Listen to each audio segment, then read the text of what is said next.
తల్లిదండ్రులందరూ మా పిల్లలంటే ప్రాణం అని ప్రతి ఒక్కరికి మనం చెప్పుకుంటాం కదా. సో ఆ ప్రాణం కోసం కనీసం ఒక్క ప్లాట్ అన్న కొన్నారా?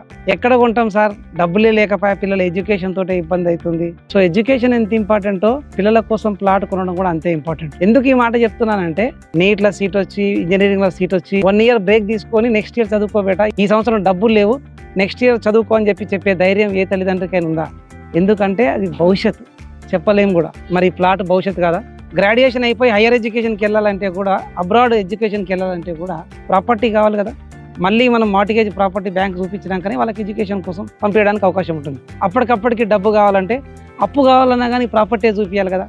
సో ప్లాట్ కొన్నంత మాత్రాన మా పిల్లల భవిష్యత్తు మొత్తం బాగుంటుందా అని కూడా మీకు డౌట్ రావచ్చు. ఒక చిన్న మాట చెప్పనా, వర్షం వస్తుందేమో అని చెప్పి గొడుగు పట్టుకొని బయటికి వెళ్ళినట్టు ఒక వ్యక్తి. సో వర్షాన్ని ఆపగలుగుతాడా అని చెప్పి అందరూ నవ్విరట. సో తను వర్షాన్ని ఆపలేకపోవచ్చు, బట్ వర్షం నుంచి తడవకుండా మాత్రం ఆ గొడుగు అతను ఆపగలుగుతుంది. సో మీరు ప్లాట్ కొన్నంత మాత్రాన భవిష్యత్తు మొత్తం బాగుంటుందో లేదో నేను చెప్పలేను, కానీ నిజంగా వాళ్ళ ఎడ్యుకేషన్కి, వాళ్ళ భద్రతకి, వాళ్ళ బిజినెస్కి అవసరం వచ్చినప్పుడు మాత్రం ఖచ్చితంగా మీకంటే ఎక్కువ బలాన్ని ఆ ప్లాట్ ఇవ్వగలుగుతుందని మాత్రం ఖచ్చితంగా చెప్పగలుగుతా. మిమ్మల్ని మనీ మోసం చేయొచ్చు, మనుషులు మోసం చేయొచ్చు, కానీ భూమి ఎప్పుడు కూడా మోసం చేయదు.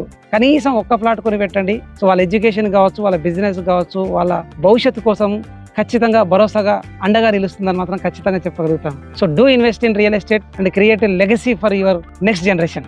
Good luck.